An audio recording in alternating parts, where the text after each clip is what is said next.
नमस्कार, मी गणेश आचवल स्वामी कृपा क्रिएशन्समध्ये तुम्हा सर्वांचं मनपूर्वक स्वागत करतो। निमित्त आहे पंचक या बहुचर्चित चित्रपटाच्या ट्रेलर लॉन्चचं आणि अर्थात माधुरी दीक्षित नेने आणि डॉक्टर श्रीराम नेने निर्मित हा चित्रपट रिलीज होतोय 5 जानेवारी 2024ला। या चित्रपटाचे लेखक आणि दिग्दर्शक अशी जोडी आपल्याकडे आहे।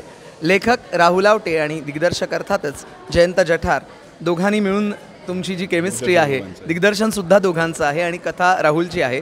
तर आम्हाला जाणून घ्यायला सर्वप्रथम राहुलकडनं आवडेल की नेमकी कथा कशी सुचली। कथा आणि कथेचा जर्म जो आहे ना, तो बेसिकली जयंतच्या डोक्यात आला। कारण जयंतच्या घरामध्ये ही घटना घडली होती आणि तो ती जगला होता असं म्हणणं म्हणजे। कारण जेव्हा तुम्ही त्या प्रसंगात असता तेव्हा ती भीती असते आणि ही कथा बेसिकली फिअर ऑफ डेथ या कॉन्सेप्टवर बेस्ड आहे। आणि जेव्हा त्याने मला हा प्रसंग सांगितला तेव्हा मला हसायला आलं। म्हटलं की ही गोष्ट आपण ह्युमरस पद्धतीने सांगू शकतो। कारण घटना कोणती पण असू दे, घरात ज्यावेळी असा महत्त्वाचं एक कोणती अशी घटना घडते त्यावेळी प्रत्येकाचे एक वेगवेगळे पॉईंट ऑफ व्ह्यू असतात। सगळेजणी जरी एकमेकांसाठी कन्सर्न असले ना तरी पॉईंट ऑफ व्ह्यू वेगळे असल्यामुळे ना ते थोडेसे खटके उडायला लागतात इथे तिथे।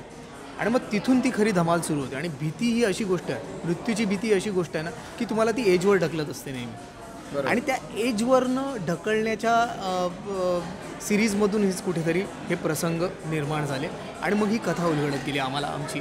आणि ज्या पद्धतीने ज्या पॉईंट ऑफ व्ह्यूने आम्ही ही गोष्ट सांगतो ती खूप फ्रेश आणि कंटेम्पररी आणि युनिक आहे आणि त्यामुळे लोकांना खूप याच्यात बघायला मजा आहे। जयंत, दोघांनी मिळून दिग्दर्शन करायचं ही संकल्पना नेमकी कशी सुचली ते आम्हाला सांग।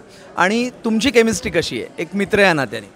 नाही, ॲक्च्युली ते कसं झालं, लिहिता लिहिताच त्या गोष्टी उलगडत गेल्या आणि जसं ते उलगडत गेलं तसं लक्षात आलं की यार हे ना तारेवरची कसरत आहे आणि इट इज बेटर की आपण दोघांनी हे बाळ जन्माला घातलं आहे तर माईट ॲज वेल आई बाबा दोघंही होऊयात। मग अशा पद्धतीने ते आमचं दोघांच्या डोक्यात आलं की आपण दोघांनी करूयात। जयंत, तू एक उत्तम अभिनेतासुद्धा आहेस, एडिटर आहेस, उत्तरायणपासून आपली ओळख आहे आणि आता या जानेवारी 2024मध्ये पंचक हा चित्रपट घेऊन आलेला आहेस। आणि मुख्य म्हणजे मला विचारायचं असं आहे की माधुरी दीक्षित नेने आणि डॉक्टर श्रीराम नेने यांच्याबरोबर काम करतानाचा अनुभव तो आपल्या प्रेक्षकांसाठी सांग।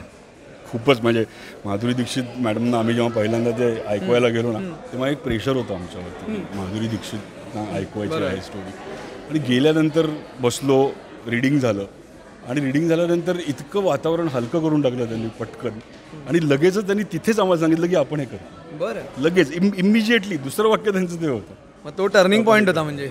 हो हो, कारण त्यांचं कन्व्हिक्शन एवढं स्ट्रॉंग होतं ना। त्यांची 15 ऑगस्ट नेटफ्लिक्सवर आली होती त्यावेळी, तर ते इझिली म्हणू शकले असते की हां चांगली फिल्म आहे, आपण OTTसाठी करूया वगैरे। नाही, त्यांनी त्याच वेळी म्हटलं की ही film this has to be theatrical release. मला ही फिल्म थिएटरमध्येच बघायला आवडेल, सगळ्या फॅमिलीने एकत्र येऊन एन्जॉय करावी अशी फिल्म आहे। जशी आता मी बसून इथे एन्जॉय केली आहे, ऐकली आहे, तशीच प्रत्येकाने एन्जॉय करावी हे कन्व्हिक्शन आहे ना त्यांचं त्या बिगिनिंगपासून होतं। आणि त्यामुळे त्या प्रत्येक स्टेजला फिल्म प्रोडक्शनच्या कास्टिंगपासून शूट होण्यापासून आणि नंतर पोस्टमध्ये कॉन्स्टंटली त्याच कन्व्हिक्शनने त्या उभ्या राहिल्या आणि that was the fun part. आणि मग आता नवीन वर्षात हा चित्रपट येतोय 5 जानेवारीला, टेन्शन आलंय? टेन्शन म्हणण्यापेक्षा उत्सुकता वाढली आहे डेफिनेटली। आणि असं खूप वाटतं की लोकांनी थिएटरला जाऊन हा सिनेमा बघावा। नक्कीच, कारण ती जी रोलर कोस्टर राईड, तो जो अनुभव आहे तो थिएटरमध्ये घेण्यातच मजा आहे। जाता जाता एक शेवटचा प्रश्न, एवढ्या सगळ्या दिग्गज कलाकारांना सुद्धा हँडल करणं ही एक महत्त्वाची तारेवरची कसरत होती, तर दिग्दर्शक या नात्याने काय सांगाल? दोघंही सांगू शकता। कलाकारांना हँडल नाही करायला लागलं हे खूप महत्त्वाचं आहे। सगळ्यात महत्त्वाची गोष्ट ती होती। आणि कसं आहे, जसं मी म्हटलं की तारेवरची कसरत असल्यामुळे ना त्यांच्याकरताही एक ते चॅलेंज होतं की नुसतीच कॉमेडी नाही आहे, नुसतीच सिच्युएशन नाही आहे, ती सिच्युएशन गहन आहे। त्या गहन सिच्युएशनमध्ये वागायचंही सिरियस आहे, असं नाही आहे की टाईमपासच वागायचं आहे। मग कसं करता येईल हे त्यांच्याकरताही एक चॅलेंज होतं। आणि त्याच्यामुळे सगळेच खूप आपल्या सतत आपल्या कॅरेक्टरमध्ये आणि सतत त्या गोष्टीचा विचार करत सेटवर असायचं। तर आपण आपल्या स्वामी कृपा क्रिएशनतर्फे खूप खूप शुभेच्छा देतो तुम्हाला की पंचक हा चित्रपट 5 जानेवारी 2024ला रिलीज होतोय, तेव्हा तो नक्की बघा। आणि हो, आमच्या व्हिडिओला लाईक करा, शेअर करा आणि मुख्य म्हणजे स्वामी कृपा क्रिएशन्स या आमच्या नव्या कोऱ्या चॅनलला सबस्क्राईबसुद्धा करा। धन्यवाद। थँक्यू।